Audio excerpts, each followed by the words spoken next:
The following contest is an elimination match.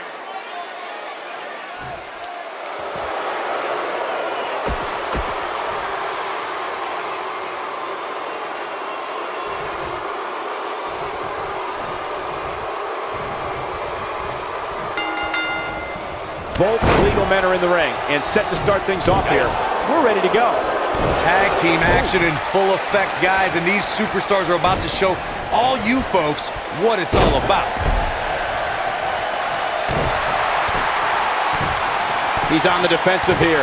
He came into this match expecting a fight, and that's exactly what he's getting. The beauty of tag team competition is that he doesn't need to take the entire brunt of the opposition's attack, though the thought of making a tag doesn't necessarily appear to be on his mind right now. You never want to count a competitor out, but things don't seem to be going in his favor here tonight.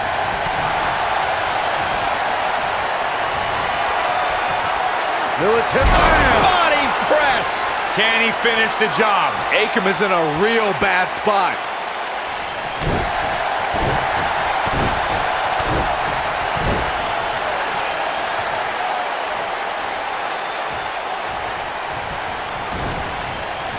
Ooh, what impact!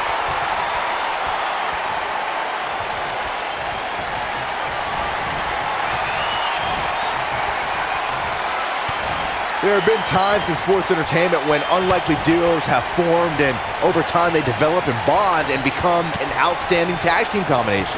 The team that immediately comes to mind is the powerhouse duo of Cesaro and Sheamus.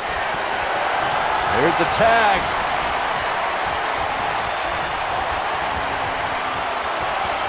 Crashing down the hard way. But he's got to capitalize. He's got the shoulders down. I don't think anyone thought Cesaro and Sheamus would develop into a... I think we know what this is.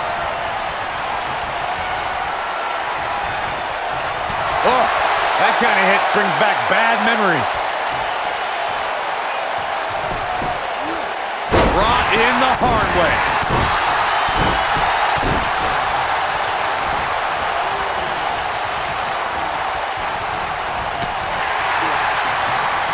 Tag team history was made when the first ever SmackDown Tag Team Champions were crowned at Backlash 2016.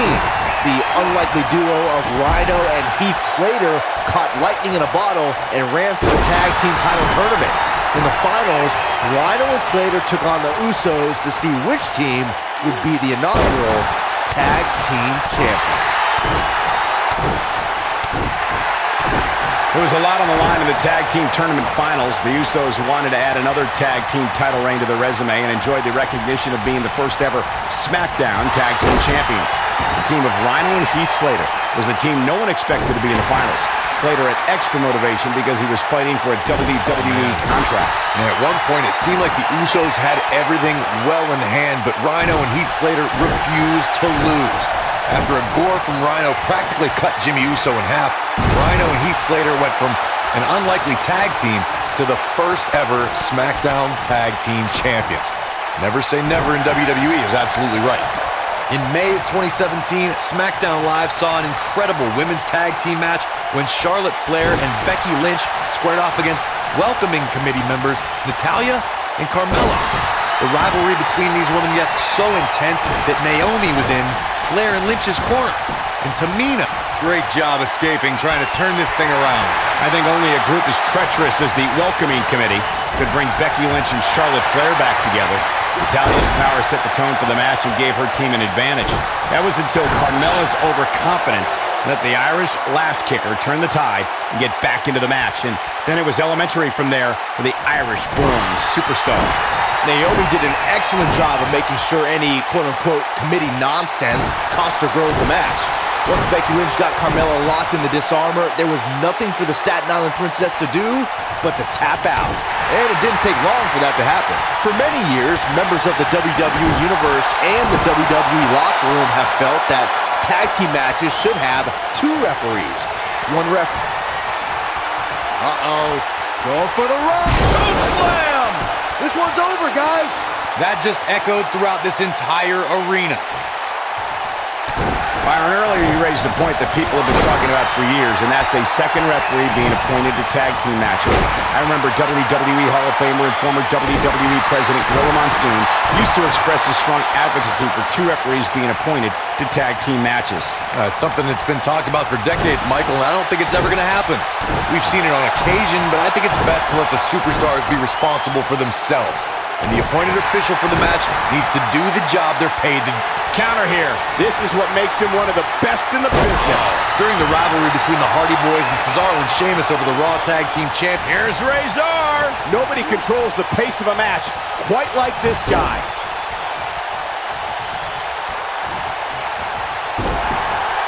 big clothesline.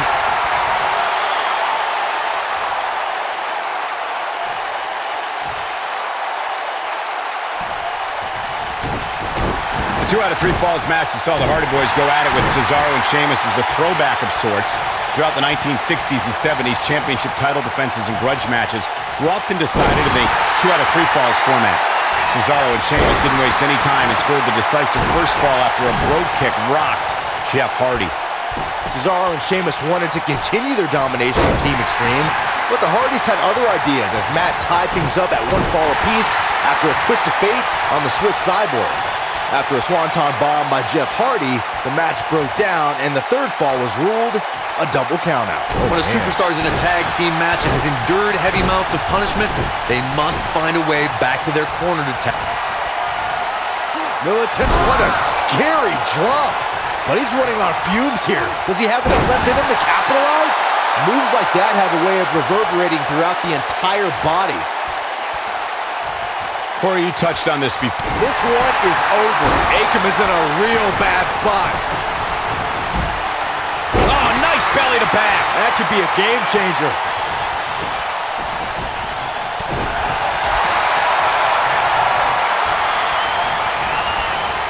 There he goes, crashing to the floor.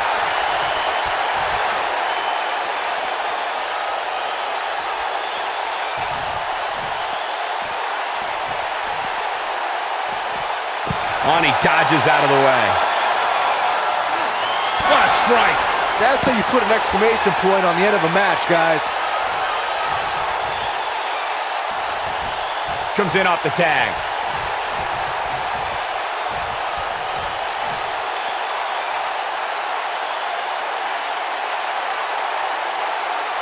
Most of the truly great tag teams in sports entertainment created a double team finishing maneuver. The spike pile driver from Anderson. The wrong way up. Power bomb. Here's his moment, Michael. Beautiful technique. Tagged in. Corey, a few moments ago, you mentioned some of the great tag team finishing moves in sports entertainment history. Don't forget about the 3D from the Dudley Boys, or the double drop kick from the 2017 WWE Hall of Famers, the Rock and Roll Express. In tag team action, like in singles competition, once a duo nails their opponent with their finisher, that should signal the beginning of the end. It can take a long time for a tag team to decide on a double team finisher, but I agree. A team needs one, and it should be something that can be administered to any opponent. That's when a finishing move is truly effective. And since we're talking about tag teams, remember you and your partner have until the referee's 5 count to execute the move. Ooh, that's how you dominate your opponent.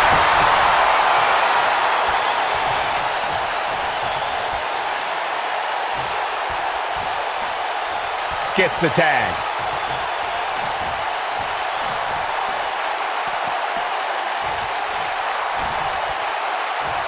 What a slam! Impactful. Will jar your spine. What a strike. Oh boy, he is rolling. Blackjack! Brought in the hard way.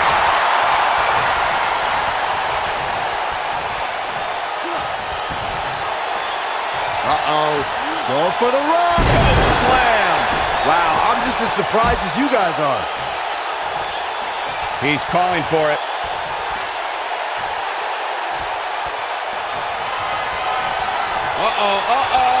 The long way up.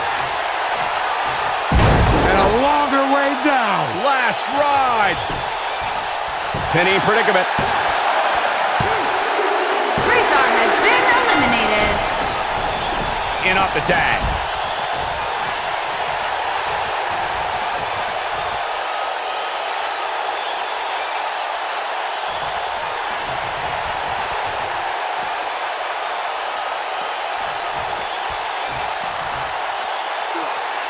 Akam has been eliminated. That's what a tag team display.